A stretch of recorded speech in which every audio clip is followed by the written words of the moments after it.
All right, well, I see people are starting to flock in now, so we can go ahead and get started. So thanks everyone again for attending today's session of the Team Science Skills Series put on by the Georgia CTSA. Just as a reminder, aside from this wonderful workshop that Shannon's putting on for you all today, we have workshops. Actually, this is the last one of the year, so that's great. Starting next year, in January, every month, we'll have another team skills workshop for y'all to attend. Now, today's session, though, is on effective communication, and we're lucky enough to have Shannon Marlow here to present, to facilitate this session. I've known Shannon for quite a few years. She's an excellent team scholar, especially given her her junior. She's so junior. She's already had over 1,000 citations. Her research focuses on team training, teamwork, and leadership. And she wrote 2 of the most seminal papers on team communication, which makes sense for her to be here facilitating this workshop today. She's also a stellar person and a fantastic teacher, and I hope you all enjoyed the session. Shannon, I'll hand it over to you. Great, thank you so much for that really kind introduction. I really appreciate it. I'm gonna go ahead and share my screen so you all can see my presentation. Let's see, here we go. Gonna maximize this. This out of the way. I'm just going to go ahead and minimize that and switch this so you can see the sorry guys, bear with me here. I'm going to stop sharing for a second.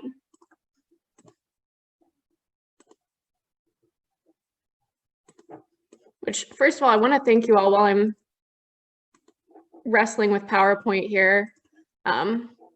Give me a second. I want to thank you all for joining. I'm really excited to talk to you all about communication. It is one of my key research interests, and I think it's really relevant right now, given everything, the switches we've been experiencing in our work life as a result of the pandemic. Okay, I think this should be good now. Are we all clear? You can see the presentation. Yep, looks good. Great. Okay, so I'm going to go ahead and jump into it. Today, we'll be talking about effective communication, specifically within the context of teams, as you all know. Let me move this over. So as Chris mentioned, I do study teamwork with a specific focus on team processes and team emergent states. And I want to use this opportunity when I'm introducing myself and talking about my research interest to define a few key terms which you may already be familiar with if you've been attending these workshops and you have some experience with team research, team science. But I do want to mention I specifically focus on team processes. So those are things like communication, coordination, those behaviors that are a little bit more observable. And I also look at emergent states, which if you're not familiar with that, those are their shared perceptions within the team. These are a little bit more dynamic or more variable than processes. They're things that aren't so easily observed. For example, psychological safety will be covered in the next session. And that is a shared perception that the team is safe for interpersonal risk-taking.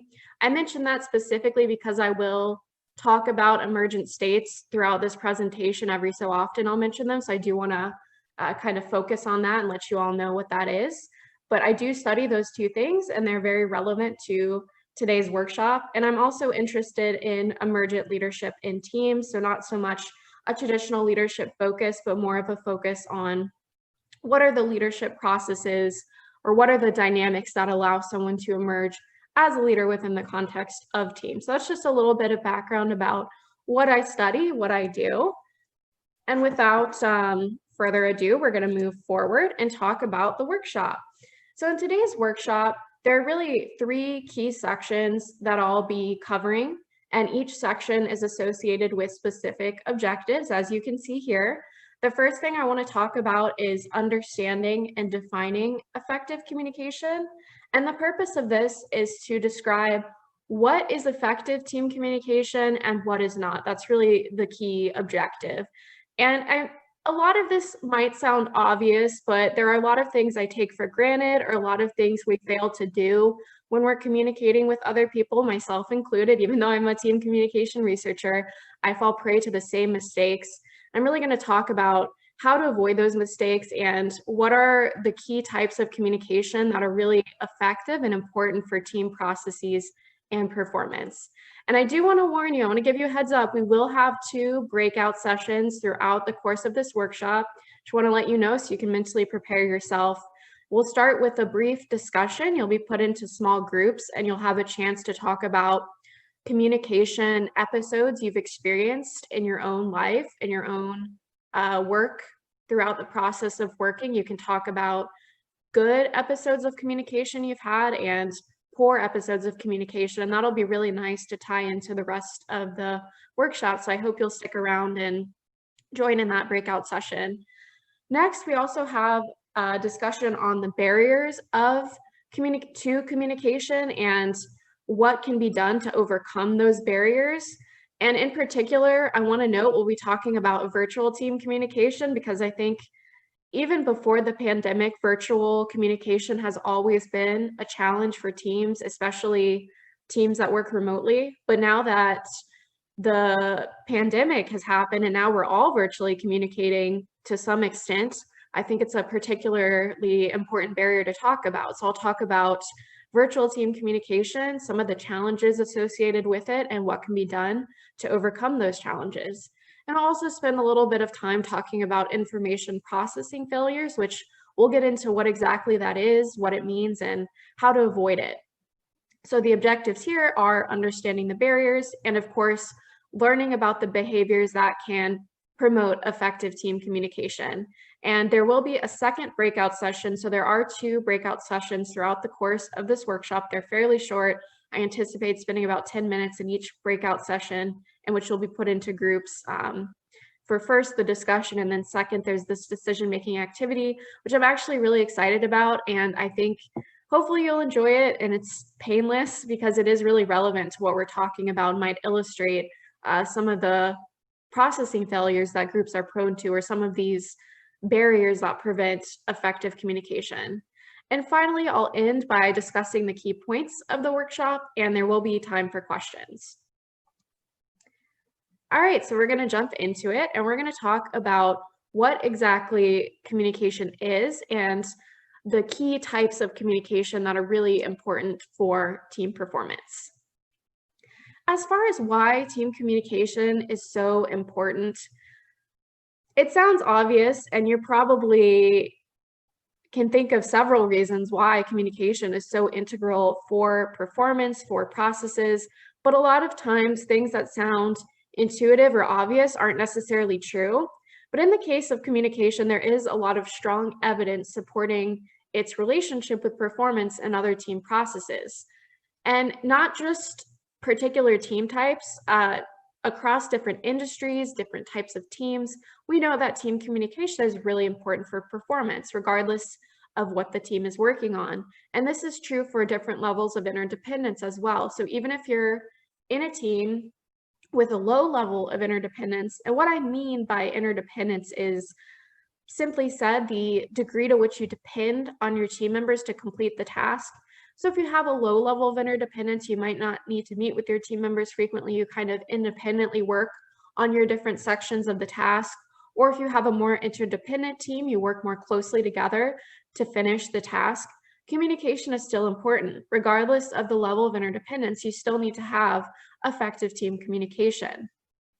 And even though, again, it is very obvious or intuitive to understand why communication is so critical for performance, a lot of times we don't engage in communication in the most effective way. We fall prey to these errors or these misunderstandings just because of human nature, the way we interpret information, the way we share information.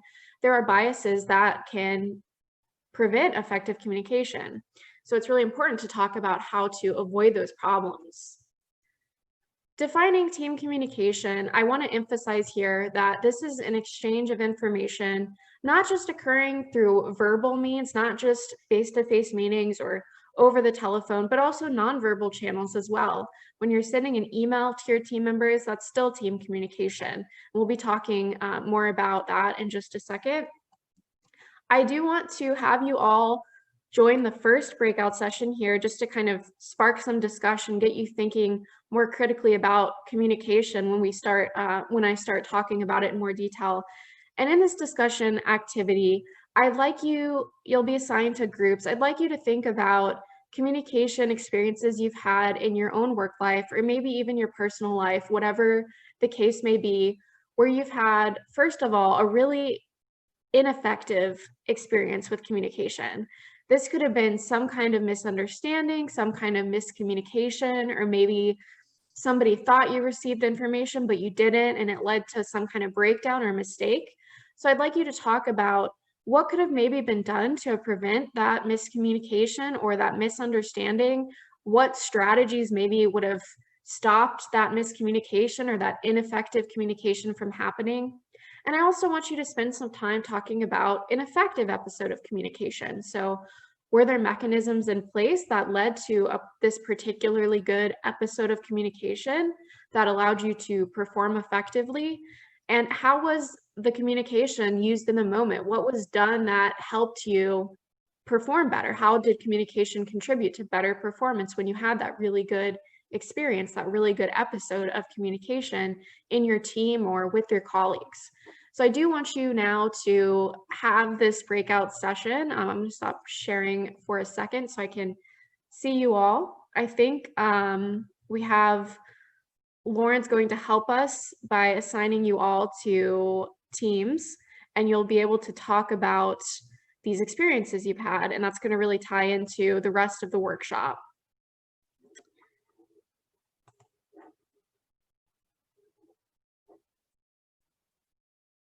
So I think, yes, there's Lauren. She's going to be assigning you all to these little groups.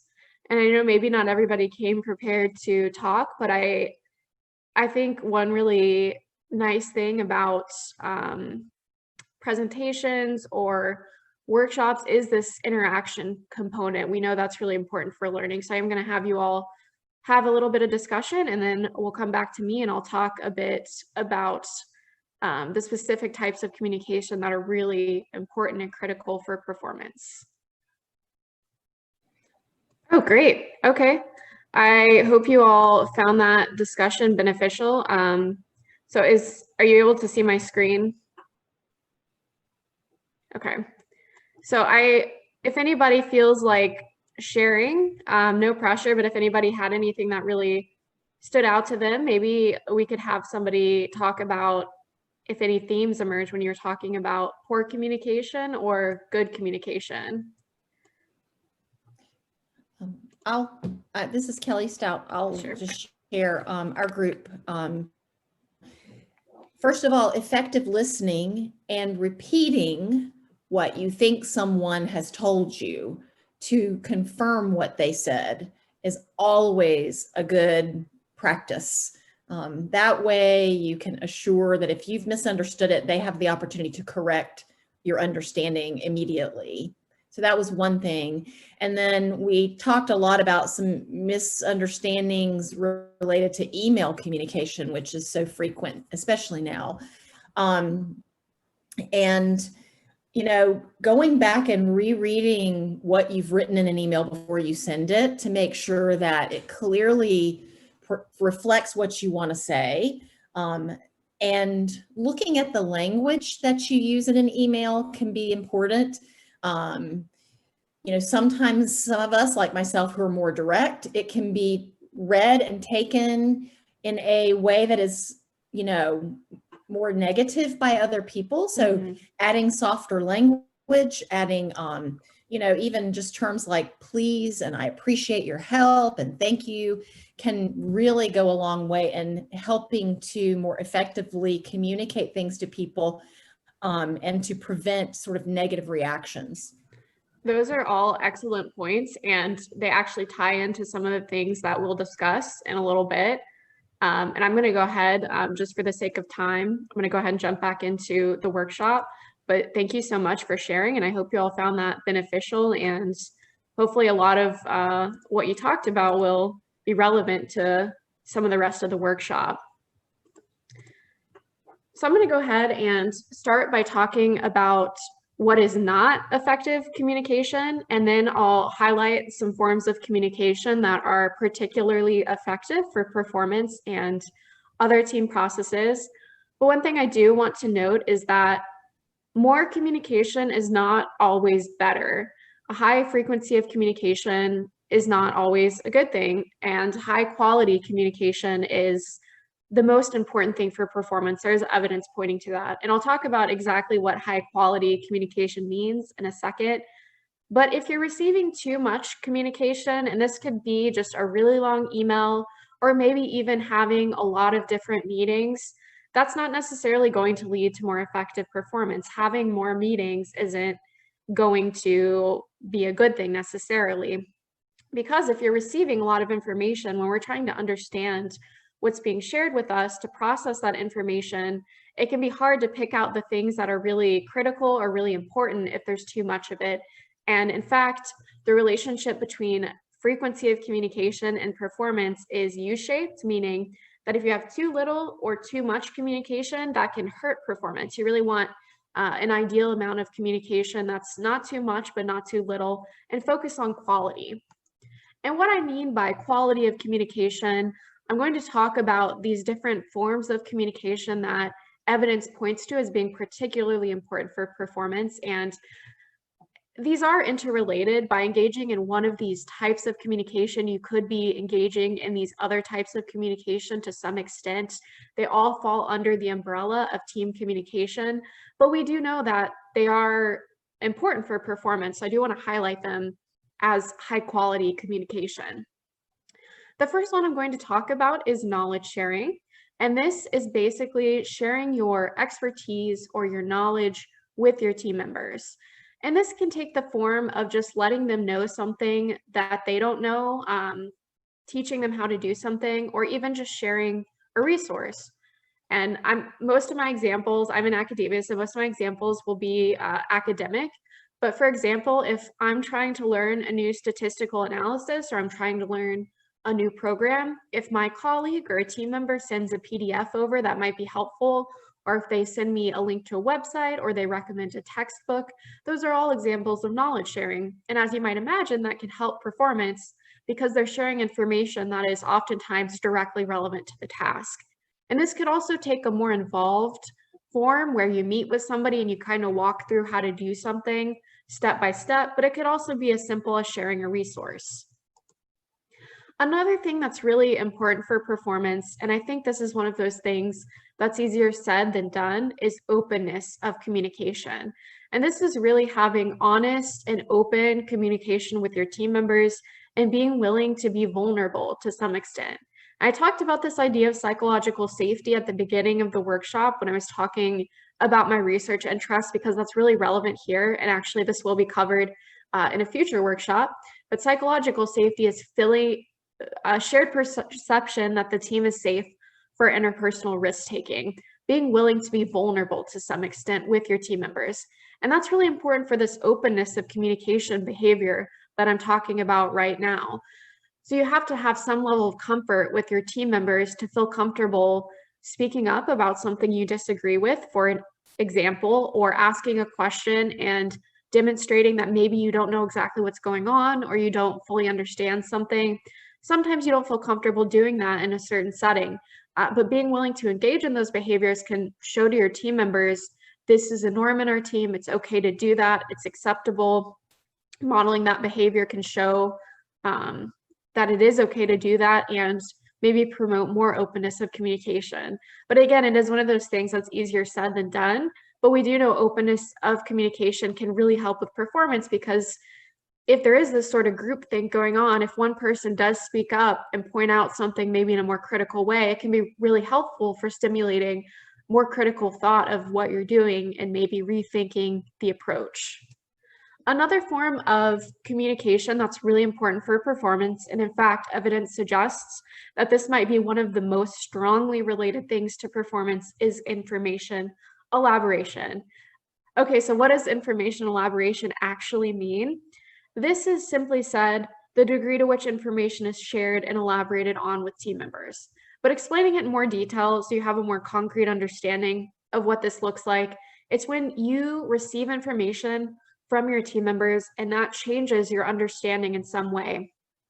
And when your understanding changes, you comment on it. You let your team members know, you explain, oh, I thought this, but because you've shared this piece of information with me, that changes things. And here's how it changes things. And when you do that, that might actually then in turn change your team members' understanding of what's going on. So as an example, well, I'll give some low-level examples first, and then I'll give a more involved example so you can understand the process from start to finish. But this would be things, part of this information elaboration process, that would be things like thinking about if your team member shares an idea or a piece of information or their opinion about something, you think about, okay, how does that change what I already know? Does that change anything for me? And then sharing those changes or that updated understanding back to your team members.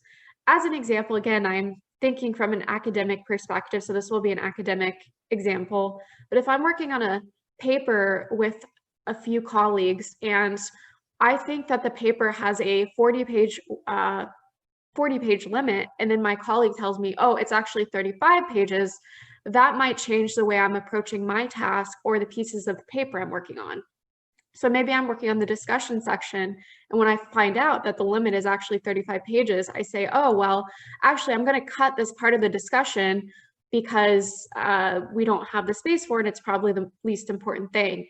That might then change my team members' understanding, oh, well, then I probably shouldn't mention this concept earlier in the paper if you're cutting it from the discussion. So that changes a lot of different things because they've shared this piece of information with me. It's changed my approach to the task, which then in turn is changing their approach to the task. So it's just really being clear and concise and open about what you're thinking, your understanding of the task. And that's going to be a theme throughout this workshop. We want to be really open, clear, and specific about things, and just let your team members know what you're thinking and why.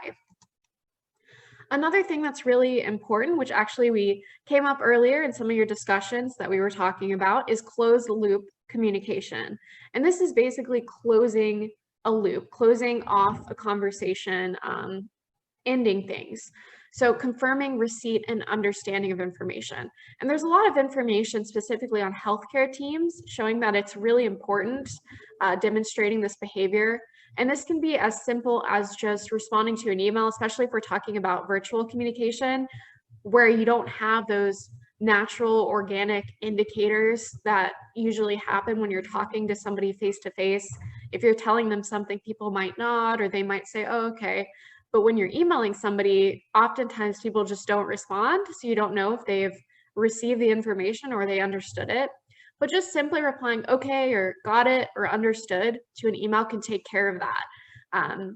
Or acknowledging that you are aware of a task deadline and you're going to meet it or you're working towards it. So just little things that they sound obvious or like they might not make that much of a difference, but it could prevent huge misunderstandings later on. Because if you think somebody is aware of a deadline or they're doing something, but actually they've never received the information, that could lead to a huge problem down the line. So it's really important to close the loop.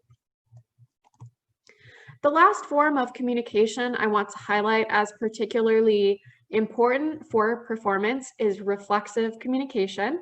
And this is, like the name suggests, just reflecting with your team members, both on the task and different aspects of teamwork. So this would be setting up a meeting with your team members and sitting down talking about what are your goals, what are your deadlines, your soft deadlines, the hard deadlines that you need to meet, and just talking about the processes within your team and the outcome. For example, you might meet after, let's say you give a team presentation or something like that. You might meet after the presentation with your team members to talk about, okay, what were the things that went right? and what went wrong, what can we do better in the future. Making that time, even if it's just a short sort of mini debrief meeting, making that time to meet with your team members and talking about these things is going to go a long way in improving performance, just reflecting on everything you've done. Again, what went right, what went wrong, and what are we ultimately working towards in the short term and the long term. So putting it all together, this comes from a lot of primary empirical studies and team science. We know that there are specific types of communication that are really important for performance, and they involve behaviors like sharing your expertise, so sharing relevant tools and knowledge with your team members, which could be as simple as sending resources like PDFs or web links to your team members, or even meeting with them. It could be more involved, meeting with them, walking through how to do something. Elaborating on information is also really important. Basically, just explaining how anything shared with you changes and your understanding of something, and feeding that back to your team members so that they, in turn, might share any changes in their understanding. Communicating openly is also really important. You want to make sure you're being honest and open, and to some degree, even being vulnerable with your team members, expressing uncertainty, asking questions, speaking up when you disagree, even if it goes against popular opinion. And you want to close the loop, acknowledge when you've received important information. And again, this could just be simply responding okay to an email. And finally, you want to reflect, set up deliberate periods of time to meet with your team members and talk about what you're doing, talk about teamwork and task work and performance as well. So those are all things that literature and our team science points to as being very important for performance. Next, I want to talk about the barriers to effective communication and how we can overcome those barriers and have more effective communication. The first thing I want to talk about is virtual communication. I think that's extremely relevant. It's been, I would say, a lot of people had some element, well, not everybody, but some people had some element of virtual communication before the pandemic. But now that we're in this strange time, a lot of us, for the first time, are relying on virtual communication more than ever before. It's become extremely important, and I think it's going to stick around. I think that's going to be a trend we'll see for a while, is a greater reliance on virtual communication. So I want to talk about some of the common challenges with that and how to overcome those challenges. And I also want to talk about information processing failures, which are things that people can fall prey to in groups. And we'll get into what that actually means when we get to that section. But starting with virtual communication, as I already alluded to, we know that this is becoming more important than ever now. And in some cases, some companies have indicated that they've seen benefits. I mean, this doesn't hold true for everybody, but in some cases, companies have seen a reduction in cost. They've seen some benefits of switching to telecommuting, to virtual work, and they intend to continue pursuing this structure and using virtual work. So some people are going to continue to use virtual communication. For example, Twitter recently announced that if some of their employees want to continue working virtually, they will support that. Not only is this how a lot of us are working now, this may be a bigger trend in the future. For that reason, it's important to figure out what are some of the challenges we can experience communicating virtually and how can we overcome them. And some of you may have actually experienced some of these challenges when you met earlier in your breakout groups, because we do have these logistical issues that we don't have to work with when we are meeting face-to-face. And that ties into my discussion of what are some of the biggest challenges. I kept these fairly broad and high level because things will vary based on your industry and the type of work you do. But in general, these are some common virtual communication challenges that if you're having virtual communication, you'll experience to some degree. One being ambiguous communication. So a lack of clarity, where you can misunderstand what's being said or miss important information because we don't have those face-to-face cues. There's also limited team member availability. It might be harder to access everybody at once. Establishing group dynamics can also be a challenge because we don't have those casual run-ins where we run into people in the hallway. And it can also be harder to foster engagement when we meet virtually. I'm going to talk about some of the specifics of each of these challenges and then remedies that can help address these challenges to some extent. The first challenge I mentioned, ambiguous communication. When we are communicating virtually, when you're reading emails or even just talking to somebody on the phone, it can be harder to understand what's being said, or we might miss something because we don't have, if we're reading an email, we don't have vocal tone, and if we're on the phone, we don't have those face-to-face cues where you can see somebody's expression, you can see if they're joking, or you can see kind of what they're feeling. We don't have those pieces of communication that we take for granted that can help us understand what's being said, because we don't just listen to the words, we don't just pay attention to the words, we also take these other things into account when we're trying to understand what's being said to us. So it's a lot easier to misinterpret the tone. For example, if you receive an email, some people will use ellipses when they're communicating, okay, ... If you don't know that person well, you might misinterpret that as sarcasm or frustration, when maybe that's just how they write emails. Maybe that's just how their personal style. If you don't know somebody well, it can be especially easy to misinterpret what they're saying or the tone of what they're saying.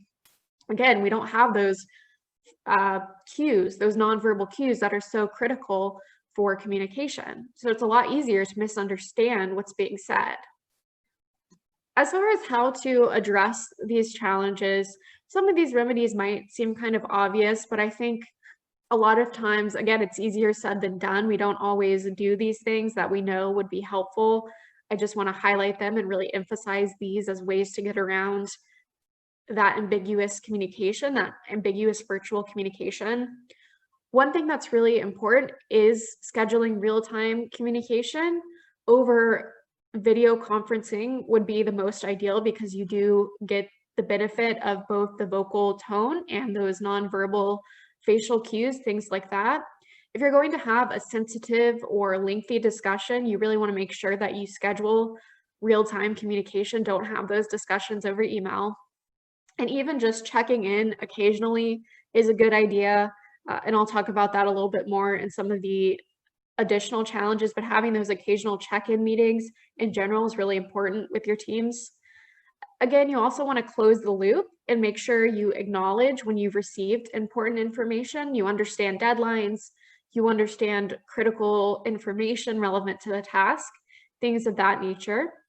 And if you receive an email where it's just a lot of information and maybe it's hard to understand or pick out the key pieces of information, or even if you're writing an email and you realize this is just easier it'll take me less time to just call this person, be able to differentiate between, okay, what's appropriate for email and when do I need to have those face-to-face or virtual teleconferencing meetings or phone calls when there's a lot of information. So just being willing to take the time to meet when necessary, because it actually might save you more time in the long run. A second challenge is limited team member availability. When we're working virtually, and this might not be the case for everybody, but in some people's experience, people are working on their own schedule now to some extent. Not everybody's working or available at the same time. We can't just walk over to somebody's office or somebody's desk and talk to them. We have to wait for them to respond if we reach out via email. And not everybody's going to be available when you need them to be. And maybe you need to talk to the whole team, but you can't access them all at the same time. It's not as easy. There might be delayed responses, or there might be a delay in somebody getting back to you when you have a question. And I have some proposed remedies here that can help with that. For example, having a communication schedule where you have a regular check-in time with your team, and you don't have to meet frequently. Again, more meetings are not necessarily better, but meeting semi-frequently or semi-regularly So you do get the benefit of that face-to-face communication where you can see the tone, or sorry, hear the vocal tone, see those nonverbal cues is really important. It's also good for establishing team dynamics, which again is another challenge we'll talk about. Having semi-regular meetings is important. And sometimes you don't need to meet if there's nothing pressing to talk about. Go ahead and cancel the meeting. Be flexible. You don't always need to have those meetings if there's nothing to talk about. Just cancel them when it's not going to serve you. Also encouraging routinization of engagement with technical tools. For example, maybe you have a certain time where you check email. Some people are glued to their email all the time. They're constantly checking and refreshing their email. I do that. But some people have certain times they set aside to check their email. Maybe they check it in the morning and then later in the afternoon. But just having some kind of schedule where you check the different sources of virtual communication is good, because it keeps you organized and it helps your team members know when they can reach you. And that ties into the next recommendation, which is establishing expectations of who is working when, knowing when people are generally available or when they're busy. And one way to do this might be to have a team schedule that documents availability. People, if you work very closely with a group or on a project, it might be a good idea to have kind of just a general schedule shared with everybody that shows when people are generally available for questions and when they have dedicated time set aside when they're working on the task. Can be really helpful for addressing this availability issue. Some additional recommendations for dealing with this is using a single platform for communication with your team. And this is really good for if you work closely with a group, you do have some way of accessing them when you need to, accessing everybody. So you might use Slack, you might use Teams, some kind of tool, or maybe you just have a group chat, a group text. It is good to have different communication modalities or mediums for different purposes. You might use email for more work-related things, but then maybe you have this extra group chat going on that's more for social activity, or maybe you have a group chat that is for task-related and social-related things. Whatever it is, establish norms, group norms related to different communication mediums, so you know, okay, if I have a question, this is the best place to go. I'll get the quickest response. I can access everybody at once. Or if I need to talk to one specific person, maybe I should just send them an email. Also, having a shared space for documents is always a good thing, especially if one person is kind of responsible for certain documents related to a project. They don't always share it with the team, or they don't always need team input. Well, maybe somebody else on the team needs access to those documents for some reason, just that doesn't happen frequently. It's good to have that shared space so you can see if updates have been made. You can access that right away. You don't need to wait on anybody. So it's good to have a shared space where you're keeping updated documents, even if you don't regularly need them, or it really is more one person's responsibility on the team. It's still good to have that space. Also, this has been a recurring theme throughout this workshop, but keeping everybody in the loop is really important. Closing the loop and just having that loop going to begin with. If you have an update that might affect the entire team, or you have something important, it's good to email the entire team. Just keep everybody up to date, let everybody know what's going on. Even if it's not particularly relevant to every single person, it doesn't feel good if everybody on the team is aware of something and you're not. It doesn't feel, you don't want people to feel isolated or left out. If it somewhat affects them, you want to make sure to let everybody know. And these are things that maybe some people take for granted because we have those casual conversations with people over text, or it just is mentioned as a side note in a meeting and you kind of assume everybody knows, but that might not be the case. So it's good to email everybody important updates. Also, again, it is a good idea to have some kind of group chat going if you work closely with a team or you have some kind of project. So using something like Slack, or even just a group text message if you're comfortable with that, depending on how closely you work with people or how well you know them. It might be a good idea to have some kind of way to connect with your team members all at once. A third challenge is establishing or maintaining group dynamics, things like psychological safety that I've talked about, or group trust, cohesion, feeling close with your team members, feeling like you are committed to the task. Those things can be a little harder to establish when you're working virtually, or if you already had your team before the pandemic and you've shifted to a virtual medium, maybe you already have those group dynamics in place. It might be a little bit harder to maintain them. Or if you're working with people for the first time and it's all occurring virtually, it's a lot harder to get to know people and to establish those important things like trust. You don't have as much interaction with them. You have less of those casual run-ins in the hallway. It's harder to go. We're not leaving our houses for the most part, so we don't have those coffee meetups, those lunch breaks that we might have had in the past, no happy hours. So it's a lot harder to have that social interaction and establish those things like trust. As far as how to overcome that, it is a good idea to schedule virtual socialization events, do things like coffee meetups, maybe even happy hours over Zoom. And one more specific recommendation I would suggest is when you have these meetups, it can be sort of overwhelming, especially if you have a bunch of people meeting at once. And when you're using Zoom, it's not like the more organic conversations that happen when everybody's meeting face to face, where we sort of have these subgroups break off, we have different people talking to each other. Zoom can be sort of awkward for these bigger meetups because there are so many people and it's focused on one person at a time. It's a good idea if you have these bigger socialization events to structure it in some way. For example, my department, we do these sort of meetups once a month over Zoom now, where we all get together just to have some social time. And because I have a pretty big department, we have a lot of students, a lot of graduate students, a lot of faculty.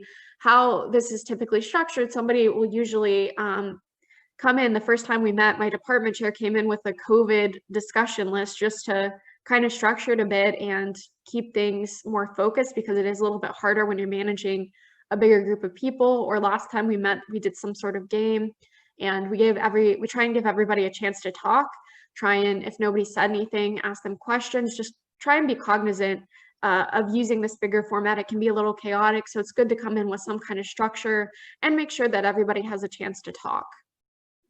It's also a good idea to normalize using communication tools for non-task related social reasons. And this might feel maybe a little awkward, or like maybe you don't have the time, but just something as simple as sharing a research article with everybody or sharing an interesting link, sparking a discussion, can help establish group dynamics like trust, psychological safety that can help you perform better. Having that social time can really help you perform better as a group. It can make you stronger on the task. So establishing things like trust and psychological safety, those kinds of things, they can come from task work, but they also are really benefited from having social interaction that's not specifically tied to the task.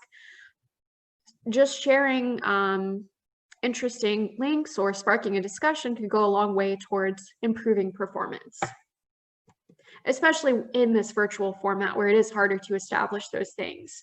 Because again, we don't have those casual hallway run-ins.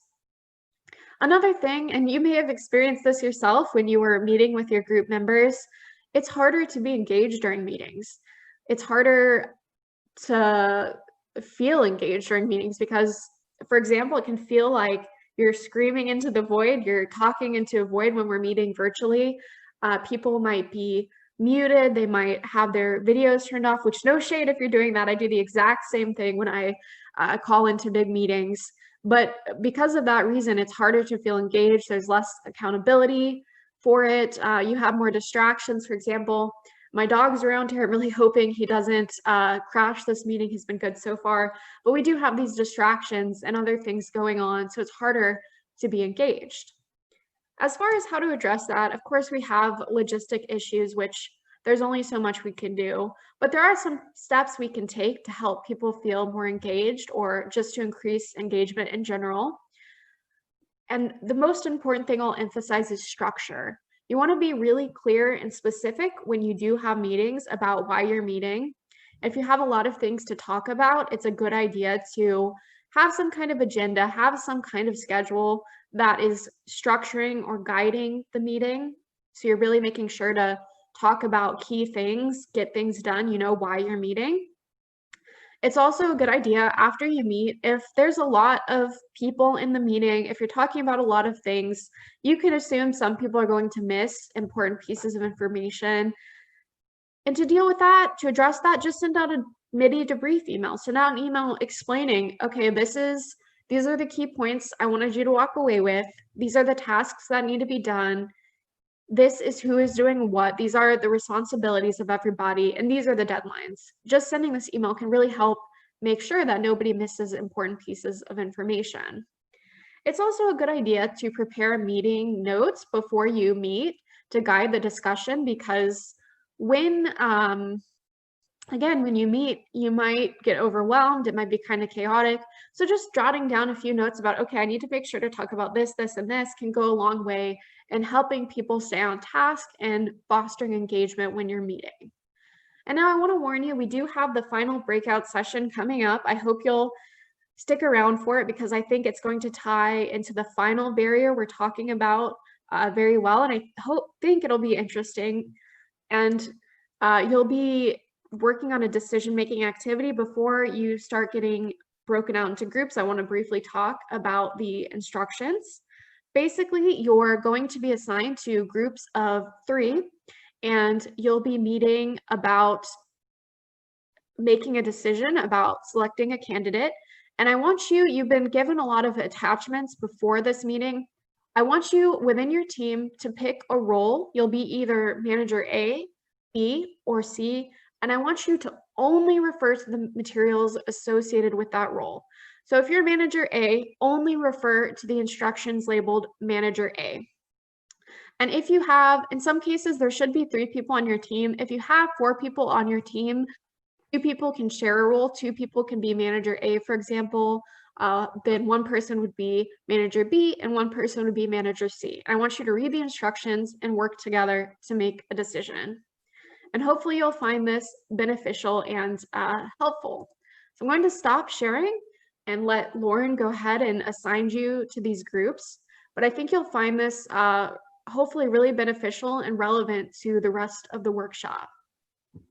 Okay, great. So hopefully you found that useful as a decision-making activity. And we'll talk about exactly why we did this in a second. But I do want to ask which candidate most people chose. Let's see. Oh, here comes the survey results.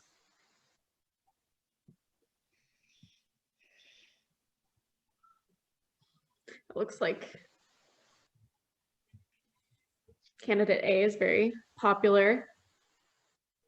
All right, I'm going to go ahead and close this out, but we got a very popular candidate A here, which actually the correct candidate was candidate C. And so I will note, this might not have been clear in the instructions, but I think some people honed in on certain pieces of information because they were troubling, which rightly so. But each piece of information was intended to have equal weight. And the correct candidate was C, which maybe a piece of information distracted you, or maybe you fell prey to an information processing failure. Each of you received common information, by which I mean you all had access to these same pieces of information. This was shared with all of you. But in addition to that, you also received different information. Each of you received unique information. So each manager received unique information that nobody else had about each candidate, which I note here. So if you put it all together, it looks like this. This is the complete pool of information which collectively you had, but again, you each had different pieces of information. And I'm going to go ahead and highlight the positive pieces of information and the negative pieces of information.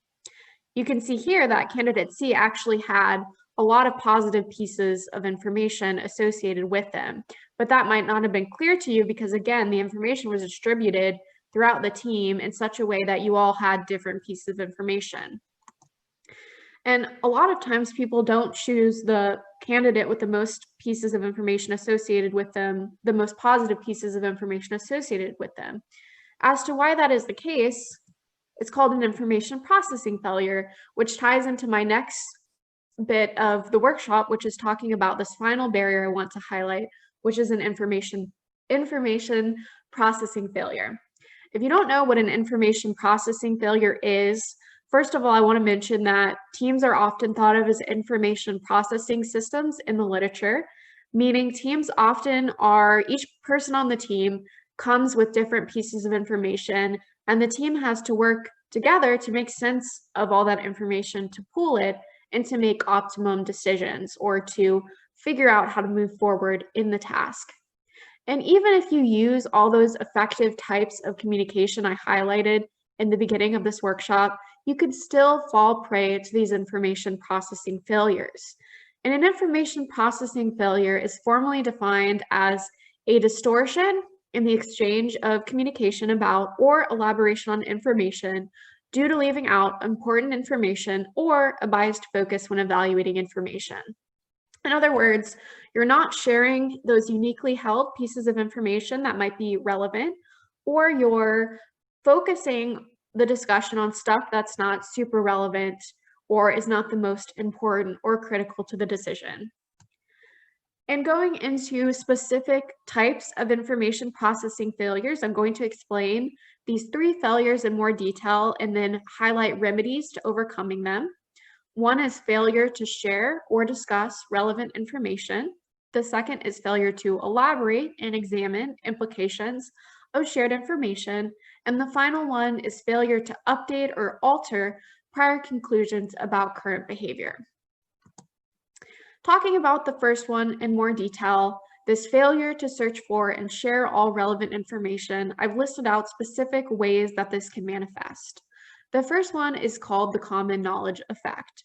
In this case, and this is what might have happened when you were in your teams working on that decision-making activity, knowledge shared by the entire team, meaning the knowledge that the entire team has access to, that common information, rather than uniquely held information known by one team member, has the biggest impact on decisions. So you spend your time focusing on the stuff everybody knows, and you don't really highlight or talk about those uniquely held pieces of information. This is a very common thing that happens in teams. A second thing that might happen is called the hidden profile effect. When this happens, those uniquely held pieces of information are not even shared. You don't even know those pieces of information, and a decision is made with incomplete information. And I'll note, like, in your activity, you sort of had a dossier of information, and if you're working on something really important, like choosing a candidate, you typically will have information records. But what happens is a lot of these conversations we have about tasks or these minor decisions we make, we don't come to meetings with these thick dossiers or these information records. We just come, we talk about it, we make a decision. We don't have records. So we don't all often know what our team members know. We each have our unique perspective, our unique insight or expertise, and oftentimes something our team members know that they don't share, or they share and we don't really focus on it, is actually really important, but it gets overlooked because not everybody knows it, because we focus more on that common knowledge that everybody knows. Another thing that might happen is a representational gap. This happens when everybody has a different idea about what we're doing. If we are unclear about the specifics of the problem we're solving, or there's some kind of misunderstanding about the task, then we might not share information that is relevant because we don't think it is, because we have an unclear idea of what we're doing. Another thing that might happen in this specific failure, or why this failure might happen when we're not sharing all the relevant information, is different motivational factors influence which information we're focusing on. So we might feel, maybe we feel like mentioning something isn't relevant. We don't want to bring up something uncomfortable even. We might have social reasons for why we're not sharing all the relevant information. As to how you can overcome and avoid this failure, there are several remedies listed here. One being making sure you have plenty of time to discuss the issue, to talk about what needs to be solved. Another one being having informational records during discussion, which I said earlier, that's not always feasible to create these giant dossiers or these giant records that we can access during our discussions. But it is good to, even if you're just jotting a few notes relevant to what you'll be talking about and you share that before the meeting, that can be helpful. Another thing to do is to tell people not to form a priori judgments. Don't come to the meeting or don't make decisions beforehand. Try to keep an open mind. Also, framing the task as a problem to be solved can be helpful.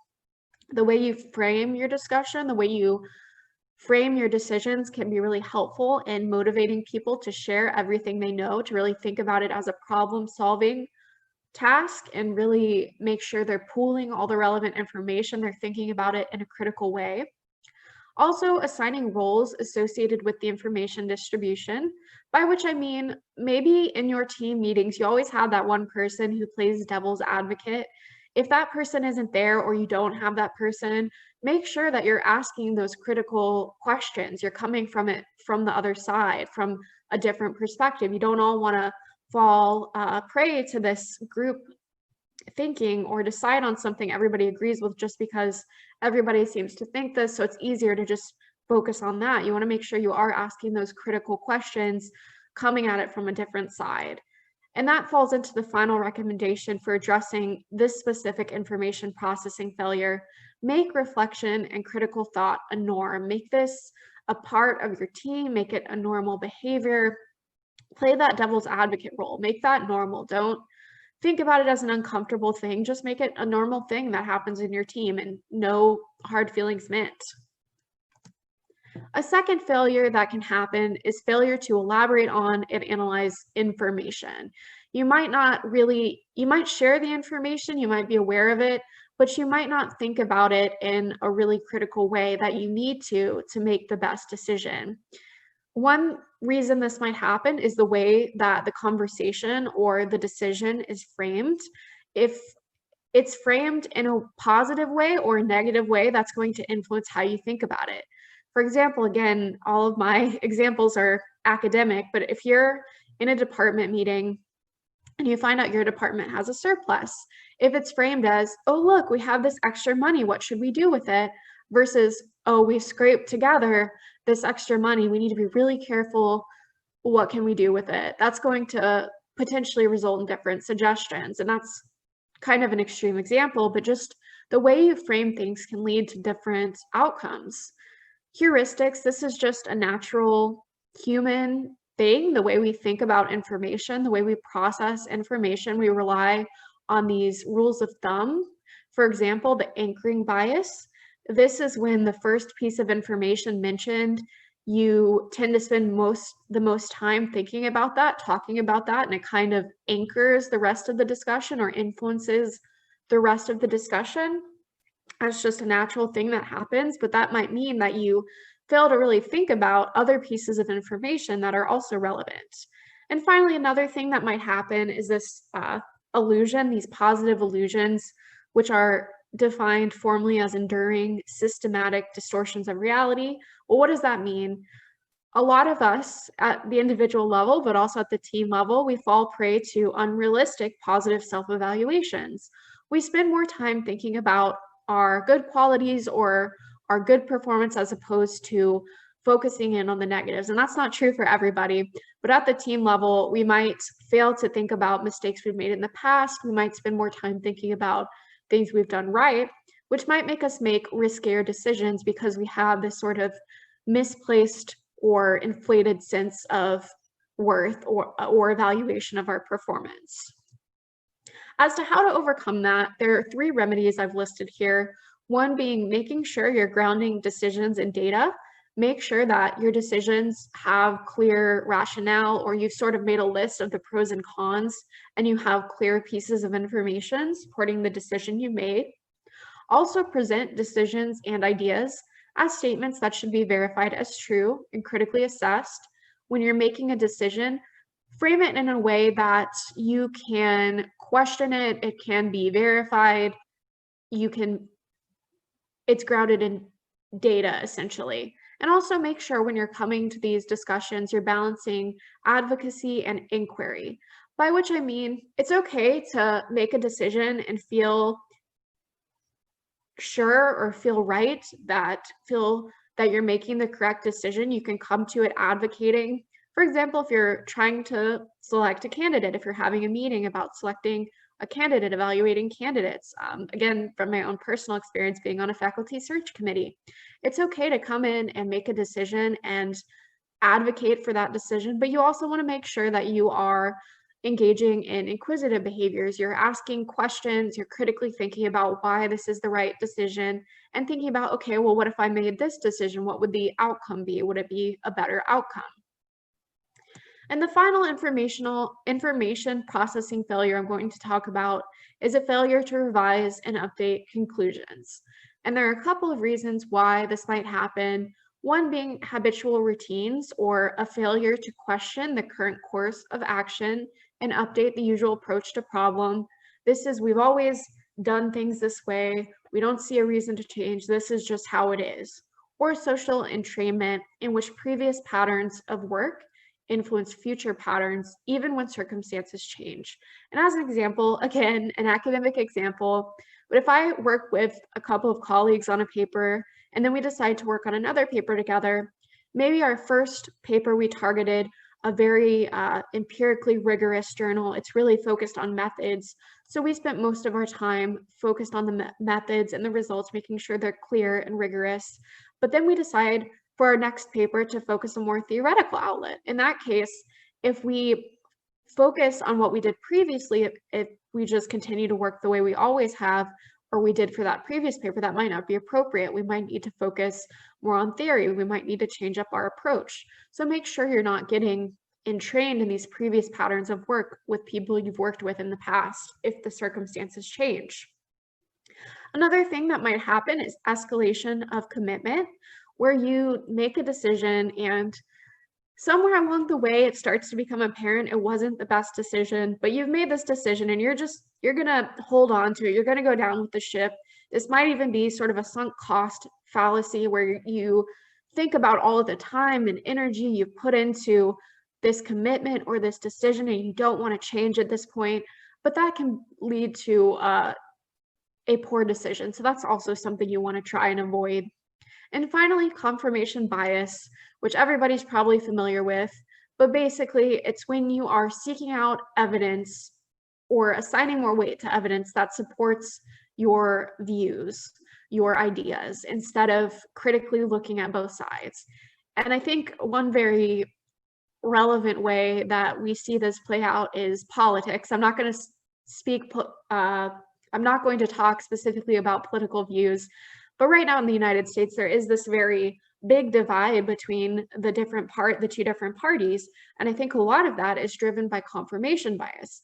People look at news sources that are relevant, partisan news sources that are relevant to their views. We seek out information that aligns with our views. We don't want to spend as much time looking at the other side. That's just human nature. It's very hard to make ourselves look at multiple news sources, try and think about it in a critical way. People often fall prey to this confirmation bias, where they're only seeking out information that supports their views and sort of ignoring or discarding information that doesn't support their views. So to avoid falling prey to these information processing failures, these are some remedies that can help with that and really help you avoid failing to revise and update your conclusions. Make sure you interrupt work to reflect on what you're doing. And we did talk about reflexive communication and why that's so important. And that can manifest in having these check-in meetings. I don't mean you need to constantly be interrupting what you're doing and asking yourself, is this correct? Am I missing something? Do I need to update what I'm doing? It doesn't need to be constant or obnoxious, but just having check-in meetings with your team every so often can really go a long way in making sure that you are acting appropriately, that you don't need to change anything. And that ties into the next suggestion, which is planning timeouts. So having those check-in meetings. Finally, hold the team accountable for the decision-making process and asking them to justify their decisions. By this, I don't mean point to your team and say, okay, this is all on you. The pressure's on, you have to make this decision. If something goes wrong, it's your fault. I don't mean that. I mean, try and look at the decisions you've made as you want to be accountable for those decisions in some way. You want to make sure that the decision you're making is the right one and have clear pieces of evidence that justify why you're making that decision. And that really takes care of, or those are the remedies for the information processing failures, those 3 big failures that teams often experience. And I'm about to close this out, but I want to end by noting that we really focused on communication processes, information processes that can influence communication, but there are so many other types of team phenomena that also influence how teams communicate and have an impact on that. Things like psychological safety and leadership can really allow a team to effectively communicate. Without those processes, it can be a lot harder to engage in effective communication. Please sign up for future sessions to learn about these processes that will also support communication. I did want to note that it doesn't all come down to communication. A lot of it is also influenced by other team phenomena. With that being said, that really is closing out the workshop. I do want to briefly summarize the key takeaways very briefly, and then I know we're coming up on the end here, but if you want to stick around, if you have questions, I'd be happy to answer any of your questions. Very briefly, these are the key points I'd like you to take away from this workshop. First of all, certain types of communication are very important for performance. They're listed there, things like sharing your expertise, closing the loop. There's evidence showing that those things are particularly important. We also know that there are certain challenges associated with virtual communication, things like ambiguous, unclear communication, but we talked about potential approaches to overcoming that or helping to deal with it, mitigate that effect. There are also information processing failures we just discussed, things like not sharing uniquely held information or focusing conversation on commonly held pieces of information. We want to avoid those things by focusing on the remedies I discussed. And finally, we know that there are recommendations and practices that can help us avoid or overcome these challenges. There is a handout that was sent to you that summarizes these recommendations, and all of these slides will also be available. Thank you so much for your attention. I really enjoyed talking to team communication with you all. And now, if you have questions, now's the time to ask them. Which, no pressure, just if you had anything you wanted to ask, you're welcome to do so. Can I just speak up? Is that okay? Yes, please do. Okay. Yeah. Okay. Thank you so much, Shannon. That was really interesting. Thank you. And my dog thinks so too. I don't know if you hear him barking. No worries. My dog's right here. The exercise that you highlighted was really interesting. And I just wondered if you could elaborate a little bit more regarding what exactly would be in that exact scenario when there's somebody interviewing. I mean, do you recommend that people just sort of assess the situation independently and then come together to share the information, or what's a good strategy around that? That's a good question. I think it is good to encourage independent thinking or reflection before you meet. So if you are, let's say, evaluating a candidate and you have all the records, each person, let's say you're on a search committee, each person could sit down, or a hiring committee, each person can sit down and review the candidate's applications and kind of make notes and then come together. And then when you're talking about the candidates, talk about the strengths and weaknesses, make sure everybody has a chance to say what they think the strengths and weaknesses are. So that way, if somebody notices something that was overlooked, you're not going to miss out on those uniquely held pieces of information. And I'd also go a step further and make sure you have a facilitator or somebody who's really kind of overseeing it all, who's kind of the lead, and that person should make sure they're noting every strength and weakness that's brought to their attention. And then at the end, you can kind of do a mini debrief where you go through the noted strengths and weaknesses and make sure everybody agrees with that assessment.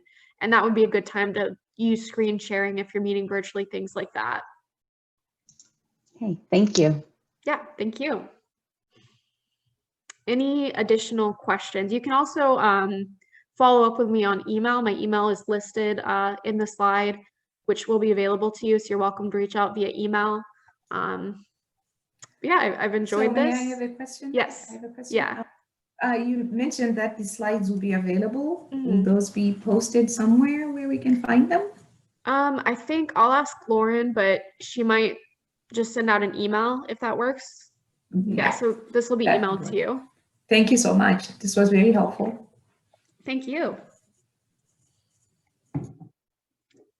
All right, I guess that's it. So I'll let Lauren close out, but thank you all so much for attending. Thank you for your time. Thank you all so much for coming, and thank you, Dr. Marlow, for a wonderful session. This was great. I hope everybody really enjoyed it as much as I did. I will also be sending around a evaluation with the slides and the recording. If you would please fill it out, we would be so grateful. It really helps us with future sessions like this to make them even better. Also, the next session is going to be on January 15th, and it is regarding psychological safety as well.